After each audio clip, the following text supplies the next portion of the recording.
Hey everyone, you're tuning into the GTM Pack podcast. I'm your host, Justin Dorfman, and today I'm really excited to be joined by Derek Osgood, the founder and CEO of Ignition. Derek, how's it going? Not too bad, Justin. Not too bad. Yeah, excited to be jamming a little GTM. Yeah, for sure. I mean, I was really excited to chat with you because everyone who I talk to that I say, I tell them about Asset Mule, our company, and what we're building, and that we're building specifically for GTM teams, but specifically product marketing. They're like, you got to talk to Derek. These guys have been building for that persona and that market for a while now. So really excited to chat and brainstorm with you. Yeah, for sure. No, it's fun seeing companies starting to pop up around product marketing. I feel like for a long time it was a function that was very under. It still is, but function that is just very under tooled and it's kind of orphaned out there, left to fight for its own in the wilderness. Absolutely. Yeah, I hear you. I was a former product marketer, so I felt that in the role, and now it's my mission to build for that function. And it's cool to meet other folks that are doing that as well. And I know that you're not just building for product marketing, it's actually sort of the whole go-to-market sort of team. So I'd love to unpack that a little bit more in a second. But before we dive into that, maybe you can just tell us a little bit about your career background, your journey, and how you came to found Ignition.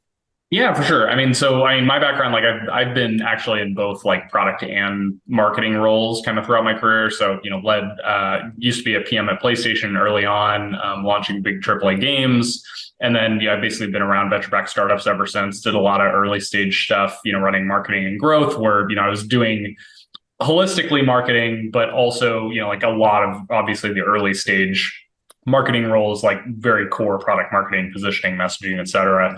And then, ended up joining BBVA, which was a big Spanish bank, to lead marketing across a bunch of portfolio companies in their innovation arm that we'd either created and incubated in-house or invested in or acquired. And then joined Rippling and, helped them scale up from seed through Series B, leading product marketing. And, I think what kind of brought me to starting Ignition, I actually had been marinating on Ignition for many years. And, I think I just got overly frustrated as a product marketer, not having, any kind of tooling or automation in my role. And, I've tried every tool and template under the sun to try and build, effective go-to-market motions at these companies. And, none of them really work well. Basically you have the problem of you're stuck kind of one between multiple teams as a product marketer. When you talk about go to market, it covers this holistic, product and marketing and sales motion. So you're touching a lot of different parts of the organization, which each have kind of their own tool stacks that you need to plug into effectively. So product marketing ends up kind of stuck in the middle with nothing, no way to easily plug into those different tools. And then on top of that, when you're actually building go-to-market processes, if you're trying to build a repeatable motion, you basically have two options. You're either stuck using free-form docs, spreadsheets, project management tools that are ultra flexible, but you can't actually standardize process in them. They don't actually help you do any of the work. They're just kind of tracking and documentation for the work that you're doing elsewhere. And then you have or you're stitching together a whole bunch of siloed point solutions that help with doing specific tasks in that process, like collecting research or, generating content. And basically from there, those don't talk to each other. So they're really siloed. And regardless of which one you pick, everybody has to come into them to get info out. And so I was basically ultra frustrated with nobody wanting to adopt my tools because I was trying to build this process and having to constantly be copy and pasting stuff out into, stakeholder updates across the rest of the org, just to get information and do the enablement work that's involved in the process. And, I just kind of got sick of jerry rigging this every single time that I went into a new company, and decided to go build out, the solution that I wish existed as a product marketer for many years. That's awesome. Yeah. Clearly, this is a big pain point. I mean, in every organization I've been a part of, that, like you said, there's different phases of the go-to-market strategy, different teams that are working on different pieces in different tool sets. So I can definitely see the need. Maybe you can tell us a little bit about Ignition then. So how do you solve that problem? Who is your core user? Is it product marketing, or is it everybody? I'd love to just kind of get a visual for what this solution to that problem looks like. Yeah, for sure. So, I mean, like if you think about I'll answer your question about like who we target, on the back end of this. But if you think about what our product does, like up front, we have research tools where we basically help collect market intelligence. So that's competitive intel as well as customer intel, and like analyzing voice of customer, analyzing your sales data. And so we take all that, like we aggregate a bunch of this data and monitor it for you continuously. And then we actually like analyze it, help turn that into roadmaps. And so we actually will help with your planning, both on the product side of the house as well as on the go-to-market side of the house, building out, prioritizing roadmaps based on actual revenue impact. We hand those roadmaps off into planning tools for the go-to-market motion. And then from there, we've got a bunch of like communication and content creation tools where we'll actually help like generate assets for you. We'll push that stuff outwards to the teams that need it, like sales and success, kind of throughout the process. And so the whole platform is designed to communicate information outwards. It's all enablement first. So you can push email and Slack updates really easily, very modularly from these different parts of the product. We have tons of integrations. So, if you think about like kind of what we're doing, we're kind of marrying a lot of the like competitive intel tools like Clue and Cran with road mapping tools like Product Board, with like the hodgepodge of go-to-market tooling like asset management tools, documentation tools, project management tools, OKRing tools, and then layering in a lot of like communication tools on top of that. So depending on which parts of the product, so we sell the product modularly. And so depending on which parts of the product are most interesting to people, we'll sell to a different team. So product marketing is oftentimes kind of our primary champion. They may not be the buyer because they may not actually have their own budget. But it's either usually product marketing or product. And like mostly what we end up doing is we just sell to the product team holistically, which is inclusive of product marketing. And then, sometimes we'll sell into like the marketing team and the CMO. That makes sense. It's interesting because at Asset Mule, we have sort of two stakeholders, product marketing and sales, right? And I find I'm always battling in my head over who do we target? Do we go in through product marketing and then sort of get exposed to sales, or do we go the other direction? You have actually an even bigger challenge of product marketing, or I guess product marketing, and then sales and go to market. So you mentioned maybe product marketing being sort of your entry point. How do you, I guess, address that from a like your own positioning and messaging standpoint? Like, do you do your messaging for product marketing, or is it for all of those three different functions? And sort of, how do you sort of choose which door to open, or I guess go after that door? Yeah. So, I mean, we tend to target, I mean, like I mentioned, like, from a messaging perspective, we say we're targeting product teams, and like product teams is inclusive of product marketing as well as product management. And so, that's kind of the highest level messaging that we have, but we will like, obviously like at the campaign level, start to sub-segment that. And we have messaging specifically targeted to product marketing. We have messaging specifically targeted to product management. So it kind of depends on who exactly we're targeting in the moment. But, ultimately, like, we started very early on, we were like 100% focused on targeting product marketing, partly because like I want to, as part of the kind of side mission of our company is like, I want to elevate product marketing as a function because it's, kind of how I grew up. And it's a function that I think is underappreciated in most companies. It's a function that like, when done right, has the most impact of any role in a company. And so I think, like I continue to want to push product marketing, but like I will say like, I would say the majority of our like deals these days like end up kind of not necessarily originating with product, but like they're primarily driven by product.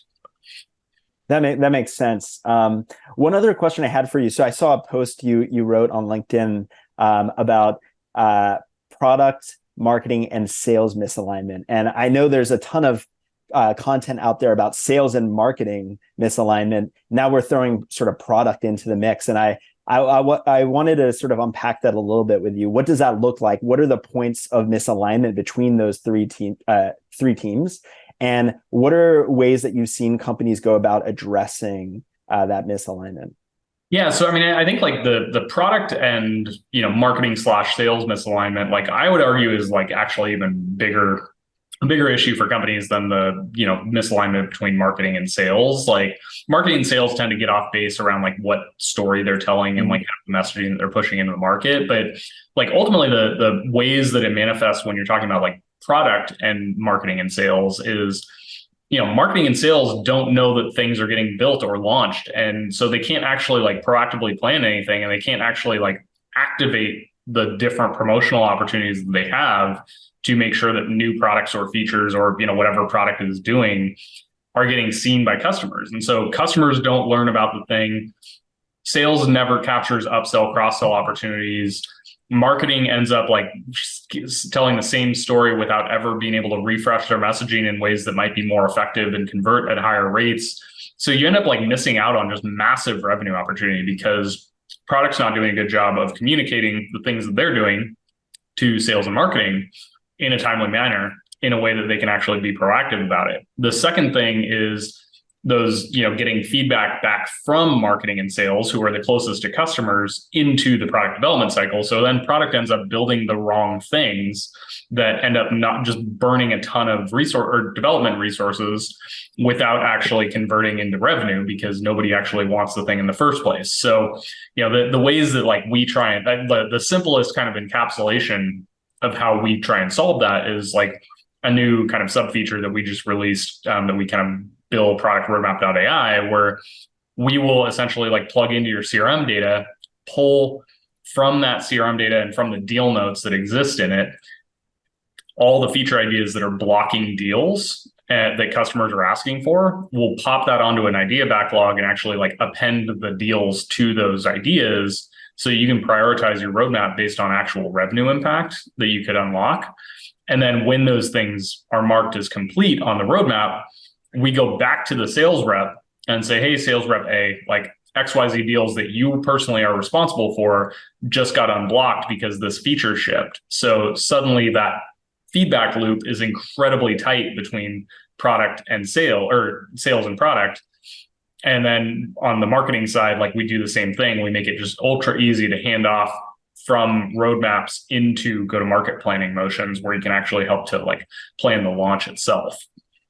Yeah, I was going to ask you about that. I think you call that revenue-based road mapping, right? I think Yep. I thought that was super innovative. I've heard of and seen many different ways of prioritizing product roadmaps around, impact and effort. And impact tends to be quite a fluffy metric in that case.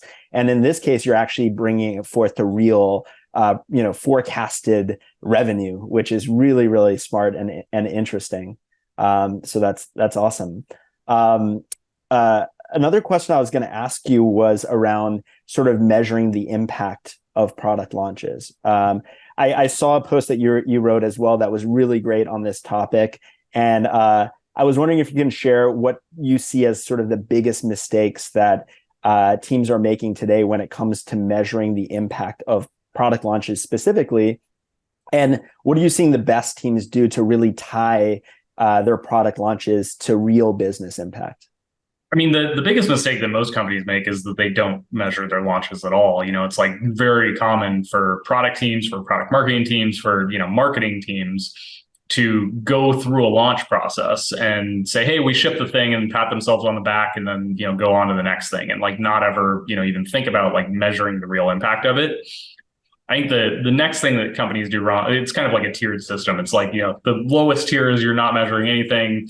The next tier is, you're measuring like kind of fluffy metrics that don't actually translate to business impact. Like, for example, a lot of teams kind of default to adoption when they're shipping a feature, which like adoption's great and all. And like, you're obviously trying to drive adoption when you're building things, but at the end of the day, it's not an actual tangible business outcome, right? So you're looking at, how many people used a thing, but does that matter? Like, is that usage good for the business? It may cost you money. Like, it may be people adopting a new AI feature means that you're spending a bunch of money on API costs on the other end. And so, ultimately, like, I think the best companies, what they do is they measure like lift. And, this is like from ye old brand management days, back when I was in CPG, lift is like, everybody likes to point to it and be like, oh, that's a fluffy metric. That's super noisy. There's lots of, different data points that are contributing to that. But like the real way you do this is you look at, what are the 2 or 3 metrics that you as a company care about, revenue,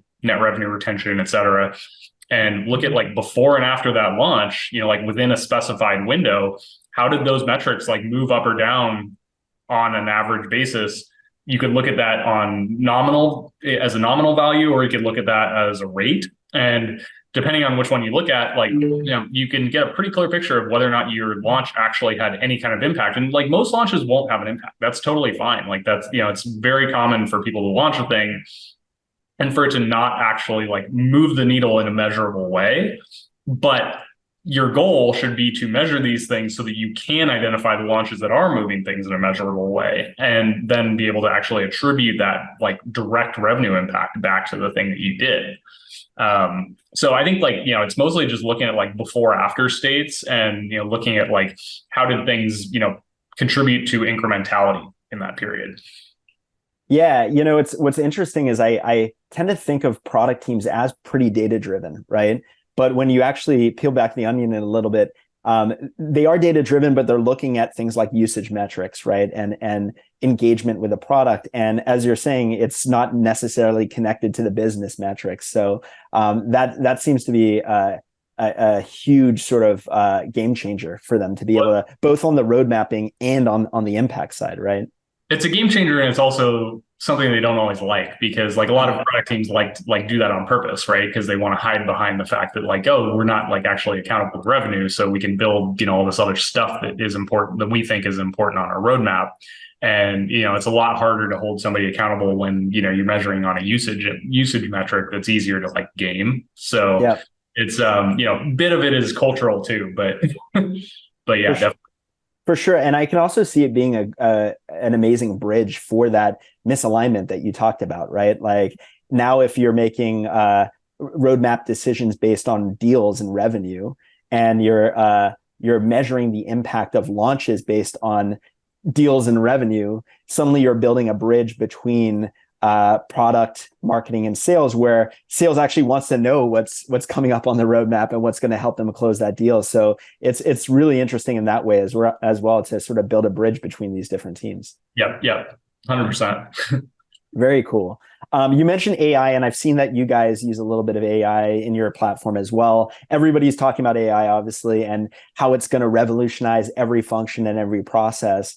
I'm curious, how are you seeing go-to-market teams leverage AI today? And what do you think the impact will be on product launches?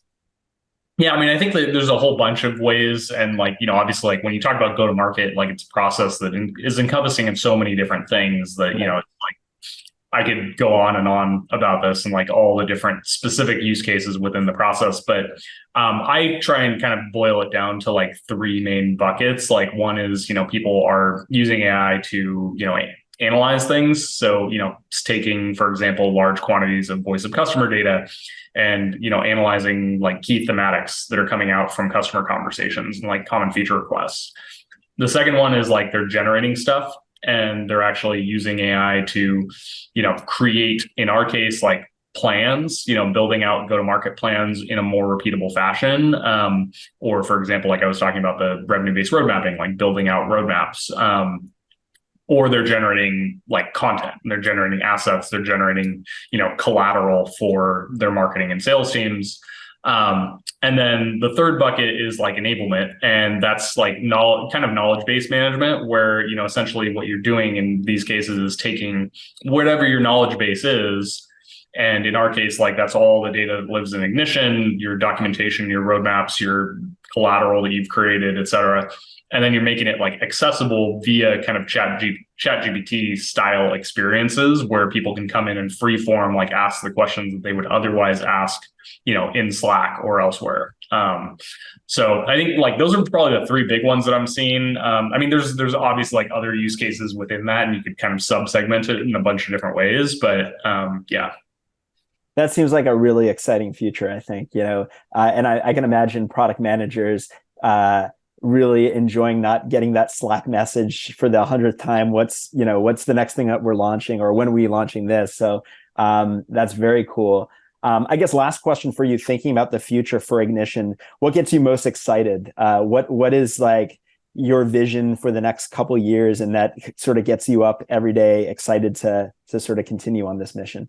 I mean, honestly, I think the most exciting thing is the idea that, like, down the road, and this is going to require a lot more data. It's going to require a lot more kind of like building on our end. But, down the road, like eventually we can get to a point where I truly believe that we can put launch planning like fully on autopilot to the point where, we can actually generate, truly best practice based strategies for you and like entire plans based on the characteristics of your specific business and businesses like it, and be able to actually generate, like functionally put kind of the role of product marketing on some degree of autopilot. Product marketing is still always going to be important because product marketing is still going to be the ones who are going to be able to like feed the positioning, messaging, et cetera, into this. But the operational side of it, we should be able to completely take off of their plate so that they can be much more strategic. And so, I think that's like one of the areas that I think I'm most excited about, heading into the next couple of years, but it's still a ways off.